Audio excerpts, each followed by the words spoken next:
তেলিয়ামুড়া শহর এলাকার সাধারণ মানুষ থেকে শুরু করে বাস্তবিক অর্থে গোটা মহকুমার সাধারণ মানুষের দাবি এবং প্রয়োজনের প্রতি সম্মান জানিয়ে সাম্প্রতিক অতীতে তেলিয়ামুড়ার নেতাজি নগরে অত্যাধুনিক সুবিধাযুক্ত মোটর স্ট্যান্ড তৈরির কাজ শুরু হয়।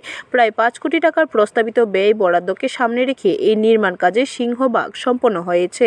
গোটা কাজ কোন অবস্থায় রয়েছে, কবে নাগাদ উদ্বোধন করা যেতে পারে, আর কোন জায়গায় কোন বিষয় সংযোজন করা প্রয়োজন কিনা ইত্যাদি বিভিন্ন বিষয় খতিয়ে দেখতে সোমবার পার্ষদ নেতাজি নগরের নির্মীয়মান মোটর স্ট্যান্ড পরিদর্শন করেন স্থানীয় বিধায়িকা তথা ত্রিপুরা সরকারের মুখ্য সচেতক কল্যাণী সাহা রায়।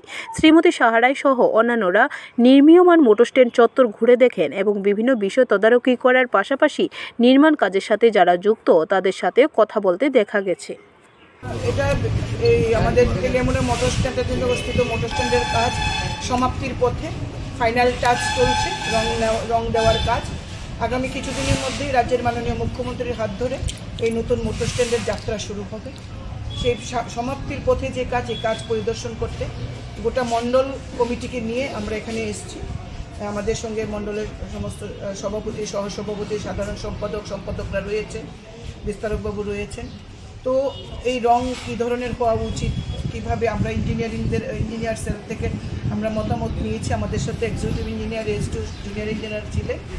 তো আমরা এই সমাপ্তির কাজটা দেখা এবং কবে নাগাদ ইনোগ্রেশন হবে তার বিস্তৃত বিবরণ যেন অনারেবল চিফ মিনিস্টারকে আমরা দিতে পারি, তার জন্য আমরা এসেছি। এবং আজকে তেলিয়ামুড়া বাকি উন্নয়নমূলক কাজগুলিও আমরা ভিজিট করব আমাদের মণ্ডলকে নিয়ে, আমাদের সমস্ত কাউন্সিলররাও যারা আছে সবাইকে নিয়ে এই কাজগুলিও আমরা দেখব। ব্যুরো রিপোর্ট, খবর ত্রিপুরা।